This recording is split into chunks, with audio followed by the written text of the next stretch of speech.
Hi, I'm Tim. Welcome to our channel and thanks for logging on. Today we're discussing the Omega Seamaster Diver 300m Coaxial Chronograph in stainless steel.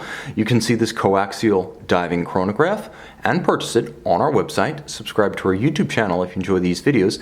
And please click on the card in the upper right hand corner of the screen at any time during this video to see our full sales listing for this watch with additional accessories included in the sale, high resolution images for your desktop, and actually complete pricing details for this coaxial chronometer chronograph, also suitable for diving. Now, the watch on my wrist represents a significant scaling of the original 1993 Seamaster Professional Diver 300m, also known as the Bond watch. That family eventually evolved into the shape you see here with gloss dials and ceramic bezels after 2012. Nevertheless, they retain the unmistakable case profile, the famous 5-link bracelet, the exact same bezel, albeit upgraded with ceramic, and the now iconic skeleton-style hands. The watch is easy to wear despite being 44mm on my 16cm circumference oval cross-section wrist. I have no trouble wearing this watch. I can say that I would be very comfortable wearing this on a daily basis. Make no mistake, I can feel it, it's hefty, but it fits and it's secure. In terms of thickness, this is a biggie. 17.2mm thick. It's not going to fit underneath any dress cuff, but a watch this large and aggressive and sporting is best for casual, business casual, and any degree, including hardcore of sporting activity. So the watch is reasonably compact from lug to lug, and that's probably the reason why I can wear it. It's 52mm from lug to lug. It does extend itself on the bracelet. The solid end links of the bracelet extend the watch out to a somewhat intimidating 57.2mm, but make no mistake, let your eyes be your guide.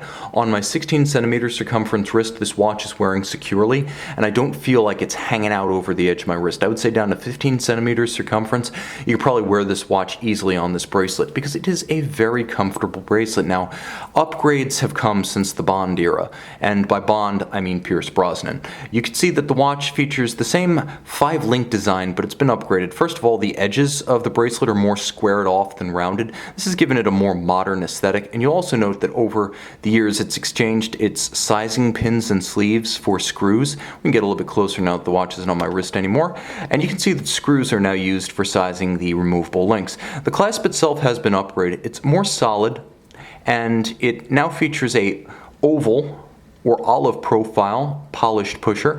The engraving is still handsome, and it has a hairline bevel along the flank that speaks to the attention to detail. That's polished, the rest is satin. The diving extension was the best of the 1990s, and it remains a point of reference today, though it's not quite on par with what Rolex now ships on the Sea Dwellers and the subs.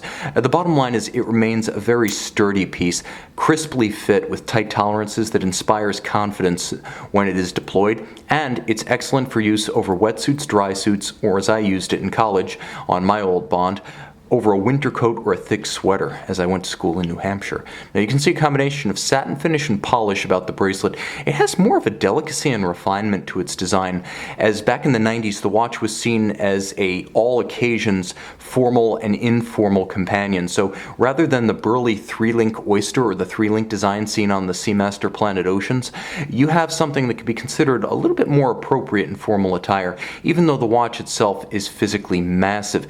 Also note the underside of the bracelet's smart design. Plenty of channels to aerate the wrist, as well as a scalloped or rounded profile where the links meet to avoid pinching skin and pulling hair. Still thoughtful design after all these years. Satin finished case flanks, polished bevels. It's been that way on the Speedmaster and Seamaster cases since probably the mid-1960s. And you can see you have not one but two coaxial features on this watch. There's the coaxial escapement, but there's also a coaxial helium release valve. It's that. And then inside of the helium release valve, which you screw out to enable a saturation diving feature that most of us will never need.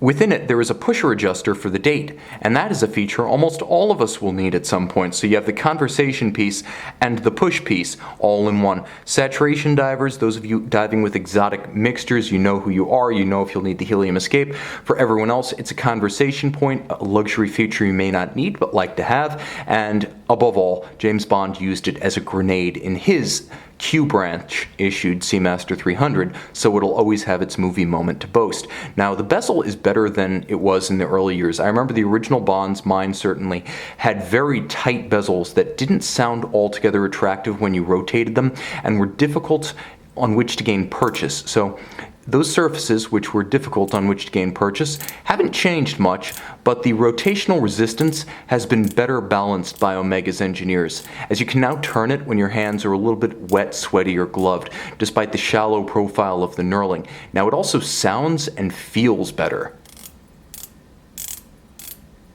It's gotten to the point where it is now one of the best dive bezels in terms of the tactile and audible sensations that come from its operation. It's right up there with the standard of the industry, which I believe to be Panerai submersible bezels. The ratcheting feel, the detents, the sound, the crispness, it has all of that.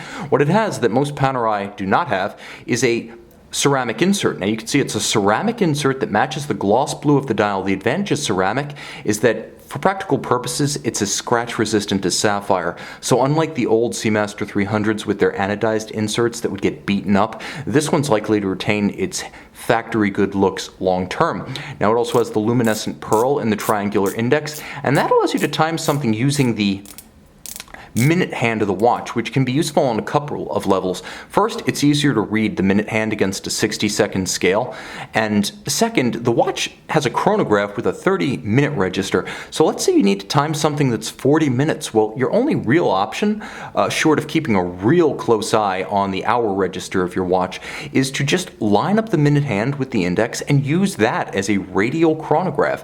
I find that a dive bezel is the best chronograph ever made, and 9 times out of 10 you'll just time something with this and leave the chronograph off. But should you wish to activate the chronograph, it has push-down look chronograph pushers, which is to say you can operate them anytime. They're not screw downs. I should say they're screw down look rather than push down look. So they have the burly shouldered aesthetic of a screw down crown, but the convenience of always being ready for action to start, stop, and reset, because after all, action doesn't always stop for you to unscrew your crowns, Rolex Daytona. Now the action is also quite gratifying because this is a movement with a column wheel, and I'll tell you why that's important in a moment. Screw down crown, of course. The dial is considerably upgraded over yesteryear. It's a blue lacquer, beautiful gloss. You've lost the old Omega waves, but you've gained a tremendous reflectivity and an upscale sheen that makes the watch read as more than the entry-level diving chronograph than it technically is within the Omega catalog. You'll also note another refinement, which is the addition years ago, but still impressive to those of us who remember the 90s, of applique hour indices rather than printed ones. So there will be a loom shot at the end of this video. A quirky feature of the watch is that all 3 sub-registers feature loomed hands. It gives you a general idea of what your hour and minute chronograph registers might be reading, but perhaps more fabulous and fatuous than anything else. Not truly necessary. Now there is a ray halt that slopes down to add a little bit of a transition from the high-stepped bezel down to the plane of the dial, and of course you'll note the colors are quite becoming. Small intermediate red accents around the minute track and seconds track outboard.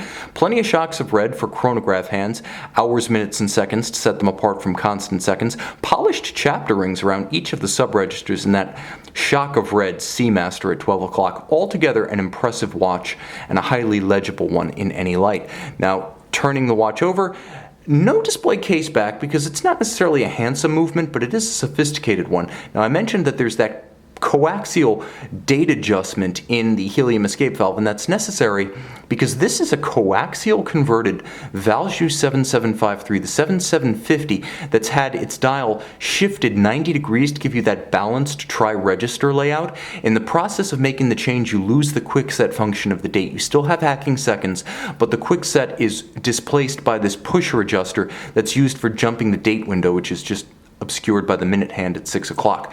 Now, changes from the 7753 are immense. First, power reserve has gone from 42 hours to 52 hours. The cam or shuttle chronograph actuation has been replaced by a column wheel.